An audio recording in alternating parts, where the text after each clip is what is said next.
You're charged with two cases. You're charged with driving while intoxicated. You're also charged with unlawful carrying of a weapon. On the gun case, you were facing up to 6 months in jail and or a $2,000 fine. I'm sorry, what? Did I just say? I think it's a class A. Yeah, I'm sorry. I'm like reverse. On the DWI, you're facing up to 6 months in jail and or a $2,000 fine. And on the gun case, you're facing up to a year in jail and or a $4,000 fine. The defendant was sitting in the driver's seat when officers arrived and admitted to losing control of the vehicle and driving into a drainage ditch. The defendant stated he took some hydrocodone shortly before the crash, and the officer observed red bloodshot eyes, slurred speech, and unsteadiness on the defendant's feet.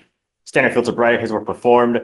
HGN, they found 6 out of 6, walk and turn, 5 out of 8, one leg stand, 2 out of 4. The defendant was read the DIC, and the defendant consented to blood.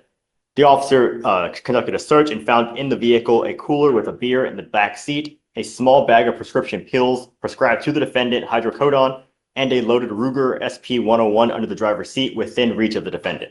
Judge, I would just submit to the court, he's a retired veteran. It's my understanding he has a prescription for the hydrocodone for back issues. Mr. Martin, I'm going to find that there's probable cause to go forward with your case. I'm ordering you as a condition of your bond not to consume alcohol, illegal drugs, or unprescribed controlled medication. I'm going to randomly test you. If I find that you're using, then I'm going to put you in jail. No more PR bonds. You need to understand that even if you have a prescription for controlled substances, if you take too much, you become intoxicated. If you're in a car, it's a recipe for disaster. Just don't. Do you understand?